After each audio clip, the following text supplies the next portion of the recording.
जो हमारा चैप्टर चल रहा था कौन सा, लोकतांत्रिक संकट, ठीक है, जिसके अंदर हमने बात किया था लास्ट क्लास के अंदर कि आखिर न्यायपालिका और संसद के बीच में विवाद हुआ क्यों था। और जो हमने लास्ट वीडियो जो या लास्ट क्लास जो हमने खत्म किया था उस वीडियो के अंदर हमने या उस क्लास के अंदर हमने बात किया था इस टॉपिक के बारे में। कौन सा जो टॉपिक था आपका कि आखिर आपातकाल के क्या परिणाम थे। तो एक बार मैं उस टॉपिक को एक बार दोबारा से रिकैप करवा देता हूं ताकि आपको पता चले कि हमने लास्ट क्लास पे लास्ट वीडियो कहां पे खत्म की थी, ठीक है। तो जो लास्ट क्वेश्चन था हमारा वो था कौन सा, आपातकाल के परिणाम। यानी जब देश के अंदर इमरजेंसी लगाई गई थी ना 1975 में, तो उस इमरजेंसी के या उस आपातकाल के क्या परिणाम हुए। तो जो पहला क्या परिणाम था उसका, हड़तालों की बंदी कर दी गई थी। यानी कि जितने भी लोग सरकार के विरुद्ध हड़ताल कर रहे थे उन हड़तालों को क्या घोषित किया गया, उन हड़तालों को गैर संवैधानिक या सरकार के अगेंस्ट बताया गया और कई नेताओं को उस समय जेल में डाल दिया गया। पहला परिणाम ये निकल कर आया था। दूसरा परिणाम क्या था आपका, प्रेस सेंसरशिप। प्रेस सेंसरशिप का मतलब होता है कि कोई भी अखबार या कोई भी न्यूज चैनल क्या छापेगा या क्या दिखाएगा वो सब कौन डिसाइड करेगा, देश की सरकार डिसाइड करेगी, उसके अलावा कोई अन्य डिसाइड नहीं करेगा। तीसरा जो चीज था वो ये था निवारक नजरबंदी। मैंने बताया था निवारक नजरबंदी क्या होता है। तो निवारक नजरबंदी मतलब एक ऐसा कानून जिसमें लोग कोई अपराध नहीं करते बल्कि उन्हें शक के आधार पर, यानी कि कोई भी व्यक्ति या कोई भी नेता जो सरकार के अगेंस्ट काम कर रहा हो या सरकार को उस पर संदेह हो कि सरकार के कामों में दखलंदाजी कर रहा है तो उसे जेल में डाल दिया जाता था। और लगभग लाखों नेता जो थे, लाखों नेता लोग जो थे या फिर लाखों आंदोलनकारी जो थे वो जेल में चले गए। तीन परिणाम, हड़तालों की बंदी, नेताओं को जेल में डाला गया। दूसरा प्रेस सेंसरशिप, यानी कि अखबार क्या छापेगी या क्या दिखाएंगे न्यूज चैनल वाले वो कौन डिसाइड करेगा, देश की सरकार। तीसरा था आपका निवारक नजरबंदी। निवारक नजरबंदी का मतलब होता है क्या, एक ऐसा कानून जिसके तहत लोगों को ना अपराध के आधार पर जेल में नहीं डाला जाता बल्कि शक के आधार पर ही जेल में डाल दिया जाता है। फिर एक था आपके पास कौन सा, मौलिक अधिकारों को बहाल करने का अधिकार किसको मिल गया, सरकार को। यानी कि सुप्रीम कोर्ट ने एक फैसला किया कि जो सरकार है ना वो मौलिक अधिकारों में कटौती कर सकती है। फिर पांचवा पॉइंट कौन सा था आपका, कई सारे दल थे जिसपे प्रतिबंध लगाया था। मैंने आपको बताया था लास्ट क्लास के अंदर कि कई सारे ऐसे दल थे या कई सारे आपके ऐसी पार्टीज थी जैसे आरएसएस हो गई या फिर जमात इस्लामी पार्टी हो गई या फिर जनता पार्टी हो गई। इन सारी पार्टियों को क्या कर दिया गया था, इलीगल घोषित कर दिया गया, बैन कर दिया गया। 1 2 3 4 5 छठा जो चीज था वो क्या था आपका कि पत्रिकाओं की अवैधता। यानी कई सारे मैगजीन या कई सारे पत्रिकाएं ऐसी थी जिसको अवैध घोषित किया गया। 2 एग्जांपल लिखवाए थे मैंने, एक था आपका द स्टेट और एक था आपका कौन सा, इंडियन एक्सप्रेस। इन दोनों को क्या कर दिया गया, इलीगल घोषित या बैन कर दिया गया। देन आपके पास एक और होता है, मैंने आपको लास्ट क्लास में बताया तो आपको एक चीज और हुआ था। कई ने मतलब दोनों ऐसे लेखक हैं जो आपके एनसीईआरटी में नाम दे रखा है। एक हिंदी के लेखक हैं फणीश्वर नाथ रेणु और एक आपके कन्नड़ भाषा के लेखक हैं जिनका नाम था आपका करांत, यानी कि शिवराम कारंत। इन दोनों ने अपने ना उपाधि जो थी वापस कर दी, जिनमें मैं 2 लोगों के नाम ले रहा हूं। एक नाम मैंने लिया कौन सा, फणीश्वर नाथ रेणु। ये आपके जो थे ना, ये जो थे फणीश्वर नाथ रेणु की अगर हम बात कर रहे हैं ना तो ये हिंदी के जाने माने लेखक हैं और इन्हें पद्मश्री से नवाजा गया है। और वहीं जो दूसरे लेखक की मैंने बताया, दूसरा लेखक कौन था आपका, कन्नड़ भाषा का लेखक है जिसका नाम था कौन, शिवराम कारंत। और ये पद्मश्री से, ये आपका पद्मश्री से और ये पद्म भूषण से। और इन दोनों ने क्या किया था, अपना सरनेम या अपनी जो उपाधि जो सम्मान मिला था इन्हें सरकार के द्वारा, इसको वापस कर दिया। और जो लास्ट चीज हुई थी वो क्या हुई थी कि संविधान में कई सारे संशोधन किए गए थे 1976 में, जिसे हम कहते हैं 42वें नंबर का संशोधन। और इस संशोधन में कई सारे या कुछ अमेंडमेंट किए गए और क्या क्या चेंजेस लेकर आया गया, तो ये लेकर आया गया कि जो विधायिका थी ना, सांसद, उनके कार्यकाल 5 साल से बढ़ाकर कितने साल कर दिए गए, 6 साल कर दिए गए। और एक और जो मेन चीज हुआ था वो ये हुआ था कि लास्ट बार चुनाव कब हुआ था, 1971 में। तो 71 के बाद 5 साल कब हो जाएगा, 76 में। यानी चुनाव होने थे 76 में, बट वो चुनाव 76 में ना होकर के अब कब होंगे, 78 में होंगे, ठीक है। तो ये इंपॉर्टेंट क्वेश्चन है कि भाई किसका, आपातकाल के क्या परिणाम होते हैं। 8-9 पॉइंट आपके मिल जाएंगे, इससे ज्यादा क्वेश्चन आएगा नहीं। आप ये सारे पॉइंट लिख सकते हो आप इसके अंदर, ठीक है, समझ गए। एक बार आप इसको नोट कर सकते हैं। अब जो हमारे पास अगला टॉपिक होता है वो होता है क्या कि आपातकाल के पक्ष में या आपातकाल के विपक्ष में, यानी किन लोगों ने आपातकाल के फेवर में बात किया और किन लोगों ने आपातकाल के अगेंस्ट में बात किया। इंपॉर्टेंट क्वेश्चन है, पक्ष में भी और विपक्ष में भी। तो सबसे पहले बात करते हैं कि आपातकाल के पक्ष में तर्क।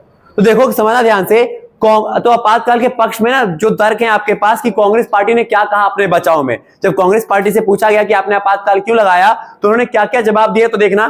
तो पहला उन्होंने ये कहा कि लोकतंत्र में सत्तारूढ़ यानी कि जो सरकार शासन में है, जो दल शासन में है, तो कह रहा है कि लोकतंत्र में सत्तारूढ़ दल को अपनी नीतियों के अनुसार शासन करने की अनुमति मिलनी चाहिए।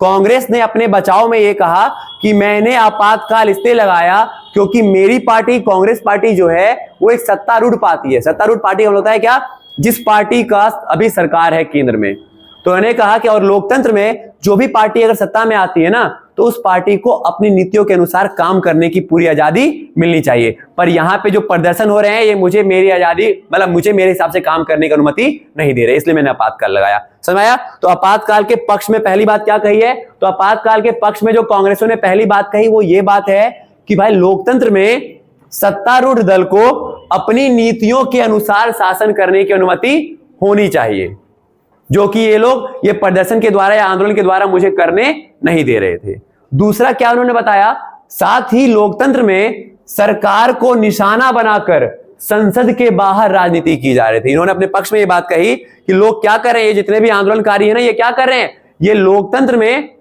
संसद या सरकार को शासन बनाकर सरकार पर निशाना बना करके क्या कर रहे हैं, लोग संसद के बाहर राजनीति करना चाहते हैं। समझ में आया चीज? तो 2 पॉइंट पक्ष में क्या तर्क हुआ है 2 पॉइंट का। पहला पॉइंट ये हो गया हमारे पास, पहला पॉइंट है कि लोकतंत्र में सत्तारूढ़ दल को अपनी नीतियों के अनुसार काम करने की पूरी स्वतंत्रता मिलनी चाहिए, जो कि यहां पर नहीं मिल रही। और दूसरा इन्होंने ये बात कही है कि ये जो लोग हैं जितने भी आंदोलनकारी है ना, ये सारे क्या कर रहे हैं, ये चाहते हैं कि राजनीति संसद के बाहर चले, जो कि संभव नहीं है।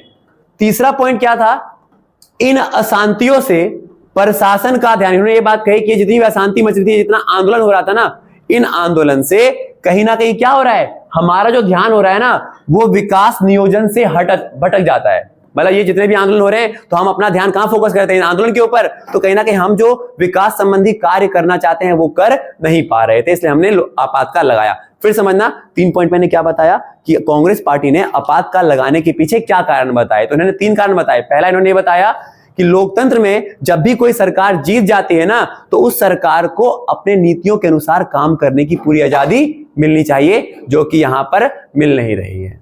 दूसरा इन्होंने ये कहा कि लोकतंत्र में सरकार को निशाना बनाया जा रहा है और जितने भी आंदोलनकारी हैं ये संसद के बाहर राजनीति करना चाह रहे हैं। तीसरा पॉइंट इन्होंने क्या बताया कि जो देश में अशांति मच रही थी ना, इन अशांतियों से क्या हो रहा था कि हमारा यानी कांग्रेस का ध्यान उन अशांतियों की तरफ जा रहा है, जबकि हमारा ध्यान कहां फोकस होना चाहिए, देश के विकास के ऊपर। तो हम विकास पर ज्यादा ध्यान दे नहीं पा रहे। 3 पॉइंट हो गए।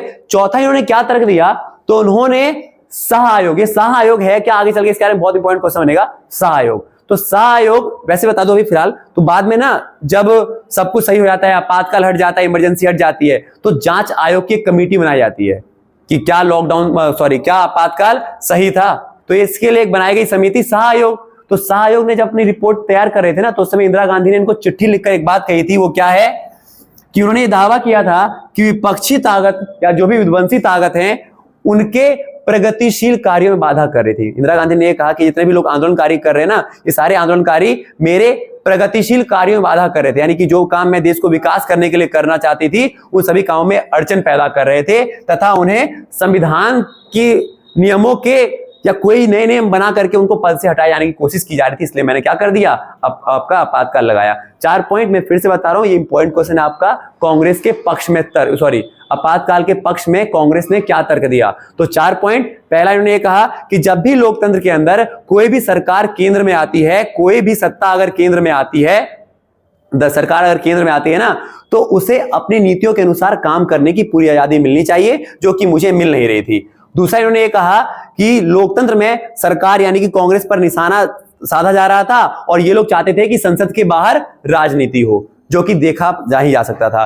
तीसरा इन्होंने ये बात कहा कि ये जितनी भी अशांति मच रही थी, जितने भी आपको आंदोलन किए जा रहे थे, इन आंदोलन से हमारा जो ध्यान था इन आंदोलन की तरफ जा रहा था, जबकि हमारा ध्यान होना कहां चाहिए, देश के विकास के ऊपर। और फिर बाद में इन्होंने सह आयोग को एक रिपोर्ट, सह आयोग को चिट्ठी लिखकर उनमें ये कहा था इन्होंने बात, सह आयोग बता रहा हूं सह आयोग होता क्या है। तो ना जब बाद में इमरजेंसी हट गया दूसरे दल की सरकार आ जाती है, कांग्रेस हट जाती है, याद रखना, अभी पता चलेगा बाद में अभी आपको कि कांग्रेस हार जाएगी चुनाव, जब चुनाव होंगे ना कांग्रेस हार जाएगी, दूसरे दल की सरकार आएगी ना, तो एक कमेटी बनाएंगी, जांच आयोग कमेटी, जिसका हेड होगा शाह, तो शाह आयोग नाम दिया गया उस जांच आयोग समिति का। और इस शाह आयोग को जब जांच पड़ताल कर रही थी ना, तो उस दौरान इंदिरा गांधी ने इनसे कहा कि भैया मैंने आपातकाल इसलिए लगाया क्योंकि जितने भी विध्वंसी ताकतें थी, ये सारी ताकतें क्या कर रही थी, मुझे गद्दी से हटाने के लिए और मेरे कार्यों में बाधा अर्जन पैदा कर रही थी, इसलिए मैंने आपातकाल लगाया। ये 4 पॉइंट है। और आपका एक और पॉइंट है इसके अंदर, वो होता है जनता दल के बारे में। सुना ध्यान से, यहां सॉरी जनता दल नहीं है, सॉरी सीपीआई पार्टी, सुना ध्यान से, ये है सीपीआई पार्टी। सीपीआई पार्टी कौन सी है आपकी, कम्युनिस्ट पार्टी ऑफ इंडिया। जो सुना ध्यान से, कहते हैं कम्युनिस्ट पार्टी ऑफ इंडिया जिसने पूरे आपातकाल के दौरान, कम्युनिस्ट पार्टी ऑफ इंडिया जिसने पूरे आपातकाल के दौरान क्या किया था, किसको समर्थन दिया, कांग्रेस को। इसने पूरे आपातकाल के दौरान कांग्रेस को समर्थन दिया और यह कहा कि कांग्रेस ने आपातकाल लगाया तो सही लगाया, क्योंकि इससे हो क्या रहा है, देश की अशांति को या देश की एकता को खतरा हो रहा था। मतलब सीपीआई की बात सुना, सीपीआई ने क्या कहा, देखो समझ से सीपीआई कैसे अपनी बात से पलट जाएगी। सीपीआई ने पूरे इमरजेंसी के दौरान, पूरे आपातकाल के दौरान किसको सपोर्ट किया, कांग्रेस को, और यह कहा कि भाई कांग्रेस ने जो इमरजेंसी लगाई है या कांग्रेस ने जो आपातकाल लगाया है वो बिल्कुल सही लगाया। और ऐसा इसलिए बताया इन्होंने, ऐसा इसलिए इन्होंने कहा क्योंकि इससे अगर ये आपातकाल नहीं लगाते ना, तो जिससे देश की एकता भंग हो जाती, देश में खतरा पैदा हो सकता था। और इन्होंने एक और चीज कहा था, ये चीज क्या, कि ये जितने भी आंदोलनकारी आंदोलन कर रहे थे ना कांग्रेस के खिलाफ, ये किस लिए कर रहे थे, क्योंकि उनको लगता है ये क्या है, एक अंतरराष्ट्रीय साजिश थी देश में अशांति लाने की। ये किसने कहा था, सीपीआई ने। तो सीपीआई के क्या दावे थे कि भाई देश में इमरजेंसी लगी वो बिल्कुल सही है, इन्होंने कांग्रेस का समर्थन किया था इमरजेंसी के दौरान, पूरे आपातकाल के दौरान। और क्या तर्क दिया था कि ये देश में अशांति मचाने, देश की एकता को भंग करने का एक अंतरराष्ट्रीय साजिश है, पाकिस्तान लोग वाले साजिश कर रहे हैं कि देश में ऐसा हालत रहे, ठीक है। फिर बाद में आपातकाल जैसे ही खत्म हुआ, सीपीआई अपने बात से पलट जाती है और पता है क्या कहती है, कि कांग्रेस ने आपातकाल लगा करके गलत किया। इसलिए कहीं ना कहीं अदर पार्टी उस समय कह रहे थे क्या, कि भाई गजब टोपीबाज आदमी हो तुम लोग। समझ आया भाई, तो ये पॉइंट आपको समझ आ गया। तो ये कुल मिला के आपके कितने हैं, पॉइंट 5 आया भाई। तो कुल मिला के 5 पॉइंट आपको समझ में आ गया होगा। तो पांचों पॉइंट आपके इंपॉर्टेंट है, कौन से वाले, किसके फेवर में, पक्ष में, कि आपातकाल क्यों लगा उसके पक्ष में तर्क, ठीक है। एक बार आप इसको नोट करो। तो अभी हमने बात किया कि आखिर आपातकाल के फेवर में लोगों ने क्या बात कही, और अब हम बात करने जा रहे हैं कि आपातकाल के अगेंस्ट में लोगों ने क्या बात कहा, लोगों ने क्यों आलोचना की कांग्रेस सरकार की। तो देखो विपक्ष में कई चीजें हैं, जिसमें पहला पॉइंट क्या है हमारे पास, कि लोगों ने या जिन लोगों ने आपातकाल का विरोध किया उन सभी लोगों ने क्या कहा, उन सभी लोगों ने कहा कि भाई लोकतंत्र में ना सार्वजनिक आंदोलन का लंबा इतिहास रहा है, ये पहली बार नहीं था कि आंदोलन हुआ, आंदोलन तो हमेशा से होता आ रहा है। और ये आंदोलन केवल अभी की बात नहीं है, बल्कि जब हमने स्वतंत्रता संग्राम की क्रांति की थी, जब हम आजादी भी करते थे ना, तब भी देश में आंदोलन करते थे। यानी लोकतंत्र के अंदर, किसकी, लोकतंत्र के अंदर आंदोलन करना तो एक आम बात है, ठीक है। और इनके पास और भी कई ऑप्शन थे जिसके द्वारा ये क्या कर सकते थे, इस आंदोलन को बंद कर सकते थे, पर इन्होंने आपातकाल का ही रास्ता चयन किया, जो कि कहीं ना कहीं इनकी कायरता को दर्शाता है। समझ लो जी पॉइंट क्या, देखो समझना ध्यान से, लोकतंत्र में सार्वजनिक संघर्षों का लंबा इतिहास रहा है, जो स्वतंत्रता आंदोलन के समय से ही चलता आ रहा है। जब भारत आजाद हुआ था ना, तब से देश के अंदर आंदोलन होते आ रहे हैं। अतः आंदोलन करना, सरकार विरोधी प्रदर्शन करना तो लोकतंत्र का एक अहम हिस्सा है। तो अगर हम आंदोलन कर रहे हैं, आप आपातकाल लगा दोगे, फिर तो आप कहीं ना कहीं लोकतंत्र का अपमान कर रहे हो। पहला तो ये बात कही गई, सुना है भाई, पहली बात समझ में आई कि उन्होंने ये कहा कि भाई लोकतंत्र के अंदर तो आंदोलन करना एक आम बात है, लोकतंत्र का एक अहम हिस्सा है आंदोलन करना, किसके खिलाफ, सरकार के खिलाफ। अगर हम सरकार के खिलाफ बोल ही नहीं पाएंगे तो फिर तो लोकतंत्र नहीं हुआ, फिर तो क्या बन जाएगा, तानाशाही, डिक्टेटरशिप बन जाएगा। अतः लोकतंत्र में तो, अतः हम जो लोग प्रदर्शन कर रहे थे ना, वो प्रदर्शन करना इतना बड़ा कोई हिस्सा नहीं हो गया कि उससे देश में आपातकाल लगाया जाए।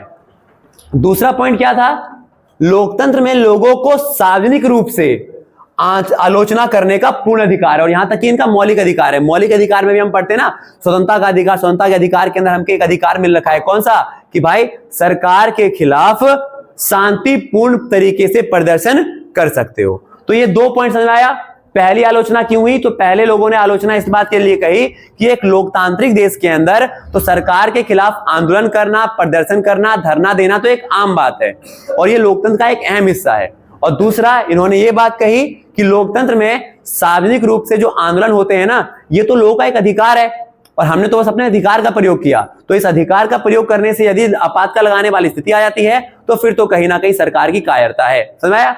तीसरा पॉइंट क्या था? तो आंदोलनकारी नेताओं ने तर्क दिया कि आंदोलन शांतिपूर्ण थे। इन्होंने ये भी कहा कि भाई ऐसा नहीं था कि आंदोलन में मारा मारी हो रही हो, लोग गोला बारूद फेंक रहे हो या फिर गोलीबारी चल रही हो, ऐसा कुछ नहीं था। आंदोलनकारी ने यह तर्क दिया कि जब हम आंदोलन कर रहे थे ना, तो एक भी आंदोलन ऐसे नहीं हुए कि इसमें लोग मारा मारी कर रहे हो, मर रहे हो, जाने जा रही हो, ऐसा कुछ भी नहीं था। और अगर ऐसा होता तो कहीं ना कहीं हमारे ऊपर केस होते ना। तो वही कह रहा है यहां पर कि आंदोलनकारी नेताओं ने तर्क दिया कि आंदोलन तो शांतिपूर्ण थे, गिरफ्तार किए गए लोगों पर किसी के भी खिलाफ देश विरोधी आरोप सिद्ध नहीं हो पाए।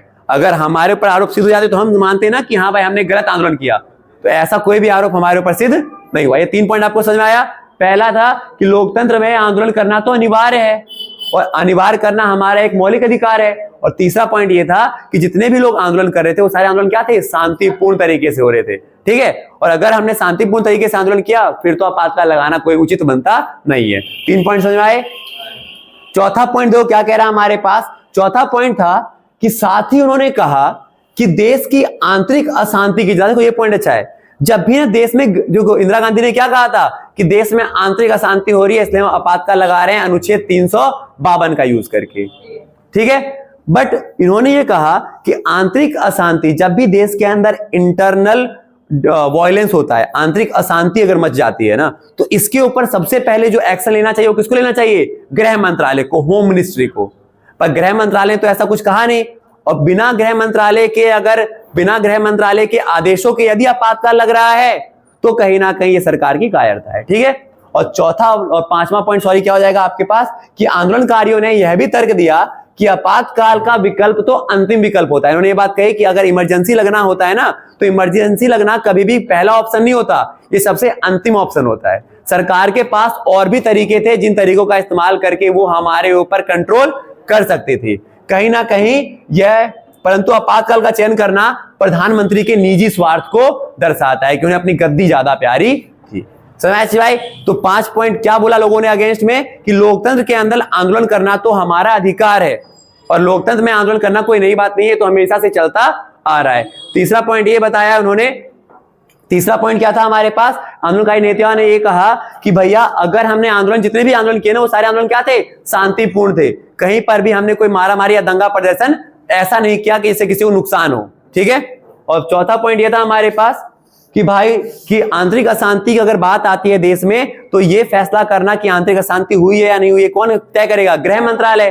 पर गृह मंत्रालय की तरफ से ऐसा कोई आदेश या पत्र जारी नहीं किया गया। और पांचवा ये था, आंदोलनकारियों ने यह तर्क दिया कि यदि आपातकाल का जो ऑप्शन होता है ना, वो सबसे लास्ट ऑप्शन होता है। सरकार के पास और भी ऑप्शन थे, वो हमें और तरीकों से भी चुप करा सकती थी या रोक सकती थी, बट कहीं ना कहीं आपातकाल ही लगा देना ये कहीं ना कहीं सरकार की कायरता को या प्रधानमंत्री इंदिरा गांधी के निजी स्वार्थ को दर्शाता है कि उन्हें अपने सीट से कितना ज्यादा लगाव था। समझ चीज? एक बार आप इससे और इससे आप कैप्चर कर सकते हैं। ठीक है, तो हमने आपातकाल के पक्ष की बात कर ली, हमने आपातकाल के विपक्ष की बात कर ली कि क्यों लोगों ने फेवर में बात की, क्यों लोगों ने अगेंस्ट में बात की। अब जो हमारा टॉपिक होता है, ये टॉपिक है किसके बारे में कि आखिर आपातकाल के दौरान कौन कौन से काम किए गए। ठीक है, तो आपातकाल के दौरान देखो कौन कौन से काम किए गए हैं। तो सबसे पहला काम क्या था? 20 सूत्र से। देखो एक चीज मैं आपको बता दूं कि आपातकाल के दौरान जो भी काम किए इंदिरा गांधी ने, क्योंकि इंदिरा गांधी के पास ना जो आपातकाल लगाया कब? 75 में। अगर आपातकाल नहीं लगता तो हो सकता था इंदिरा गांधी हट जाती, नहीं तो वैसे भी 1976 में चुनाव होने वाले थे, वहां पे हट जाती। अब चुनाव 1976 की जगह कब होंगे? 1978 में। तो कहीं ना कहीं इस एक साल में इंदिरा गांधी के पास मौका था अपनी छवि को सुधारने का, क्योंकि उस बात का तो उनको भी अंदाजा था कि भाई लोगों ने इस आपातकाल को अच्छे से नहीं लिया। उन्हें पता था कि आपातकाल हटेगा ना, अगर तुरंत हट गया तो इसलिए मैं आपको बताऊं जो पहला आपातकाल हटा है ना हमारे देश में, ये 1-2 महीने का नहीं था, पूरे 18 महीने का आपातकाल था। ठीक है, 18 महीने का, 1-2 महीने का आपातकालीन लगा था, 18 महीने का। तो कहीं ना कहीं इस दौरान इंदिरा गांधी के पास एक मौका था अपनी छवि को दोबारा से सुधारने का। तो क्या क्या पॉइंट हुए इसमें देखो। तो पहला पॉइंट कौन सा है आपका, 20 सूत्री कार्यक्रम। आपातकाल के दौरान इंदिरा गांधी ने जो सबसे पहला काम किया ना, जो उन्होंने 1967 में किया था 10 सूत्री कार्यक्रम, उसकी जगह पे कितना ले आई, 20 सूत्री कार्यक्रम, जिसके अंदर उन्होंने भूमि सुधार किए, भूमि का पुनर्वितरण किया, यानी कि आमतौर पे किसी व्यक्ति के पास ज्यादा जमीन है ना, तो उसकी जमीन गरीबों में बांटना शुरू कर दिया। ठीक है, प्लस में खेतीहर मजदूरों को पारिश्रमिक देना, यानी कि जिन मजदूरों के पास अपनी खुद की खेत नहीं है ना, उनको वेतन देना चालू कर दिया। ठीक है, बंधुआ मजदूरी की समाप्ति कर दी, जी होता ना बंधुआ मजदूरी, गुलाम, उसको पूरी तरीके से क्या कर दिया गया, समाप्त कर दिया गया। ठीक है, यानी आप देख पा रहे हो कि इंदिरा गांधी जो है कहीं ना कहीं अपना इमेज सुधारने में लगी हुई है। दूसरा काम क्या था, दिल्ली में से ना झुग्गी बस्तियों को हटाया गया, यह दिखाने के लिए कि देश में गरीबी हट रही है। तो गरीबी सुधारने के लिए उन्होंने क्या किया, मैंने कहा ना गरीबी हटाने के बदले इन्होंने गरीबों को हटाना शुरू कर दिया, देश में से झुग्गी बस्तियों को हटाना शुरू कर दिया। वही कह रहा है सरकार द्वारा दिल्ली में झुग्गी बस्तियों को हटा दिया गया। तीसरा पॉइंट क्या था, गरीबी हितैषी कार्यक्रम किए गए। इनके द्वारा देखो इंदिरा गांधी ने फिर वही हथकंडा अपनाया जो जिससे उनको पहली बार चुनाव में जीत मिली थी ना, कौन सा, गरीबी हटाओ। तो ये लगा दोबारा से ये काम करते हैं, गरीबों के फेवर में काम करते हैं। इन्होंने गरीबों के हितों में बहुत सारे कार्यक्रम, बहुत सारी योजनाएं बना दी। समझ चीज, पहला पॉइंट क्या था, 20 सूत्री कार्यक्रम। दूसरा था आपके पास झुग्गी बस्तियों को हटाना। तीसरा पॉइंट क्या था, गरीबी हितैषी कार्यक्रम, गरीबों के फेवर में कई सारी बातें की गई, गरीबों के लिए कई सारे कार्यक्रम, गरीबों के लिए कई सारे कार्यक्रम क्या किए गए, लागू किए गए, ताकि गरीबों को भलाई हो सके। ठीक है, तो वही कह रहा है सरकार ने आपातकाल की आलोचना को दूर करने के लिए मुख्य कार्य एक बार पुनः गरीबों को अपनी ओर आकर्षित करने के लिए किया। वही हथकंडा जो 1967 में इंदिरा गांधी ने लगाया था चुनाव में विजयी होने के लिए। ठीक है भाई, 3। चौथा क्या था आपका, जो चौथा काम है वो है नसबंदी, क्योंकि जनसंख्या बढ़ रही थी। तो जनसंख्या बढ़ रही थी ना, तो इन्होंने क्या किया, रातों रात ना क्या हुए, लोगों को उठाया था घरों से और जबरदस्ती उनकी नसबंदी कराई गई ताकि जनसंख्या पे कंट्रोल किया जाए। ठीक है, और आगे चल करके कहीं ना कहीं लोगों, पुरुषों को, और आगे चल करके कहीं ना कहीं यही चीज ना, उनके ये सारे कार्यक्रम ऐसे हैं जिससे कहीं ना कहीं आगे चल करके वो चुनाव हारी भी है। तो निष्कर्ष क्या निकलता है इन सब कामों का, और एक सब बाकी वो सारे काम तो है, लोगों को ना जेलों में डाल दिया गया निवारण नजरबंदी के तहत, कई लोगों को अंडरग्राउंड रहना पड़ा। जो व्यक्ति सरकार के खिलाफ कुछ बोलता, कई सारे न्यूज़पेपर, कई सारे मैगजीन बंद कर दिए गए, जो व्यक्ति सरकार के खिलाफ बोलता उसे जेल में डाल दिया जाता। तो ये सारे काम तो हो ही रहे थे। तो निष्कर्ष क्या निकला कुल मिलाकर के, तो यह निष्कर्ष निकला कि सरकार ने हर संभव प्रयास किए ताकि इंदिरा या सरकार या कांग्रेस की छवि को सुधारा जा सके। तो ये था आपका आज जो हमने बात किया कौन कौन टॉपिक के बारे में, कि आखिर परिणाम क्या थे, विपक्ष में तर्क, पक्ष में तर्क, और देन हमने जो बात किया वो कौन सा था हमारे पास, आपातकाल के दौरान कौन कौन से काम किए गए। अब जब हम नेक्स्ट क्लास के अंदर बात करेंगे वो हम बात करेंगे शाह आयोग के बारे में, फिर हम बात करेंगे लॉकडाउन हट गया, उसके बाद चुनाव होगा, लॉकडाउन हटेगा, सॉरी लॉकडाउन कह रहा हूं, आपातकाल हटेगा, तो आपातकाल के बाद दोबारा चुनाव होंगे और चुनाव में किस प्रकार से कांग्रेस हारेगी, एक नई सरकार आएगी पर वो ज्यादा दिन चल नहीं पाएगी। तो इन सब के बारे में हम बात करेंगे नेक्स्ट क्लास के अंदर। आज के लिए हम ये क्लास यहीं पे खत्म करते हैं। ठीक है।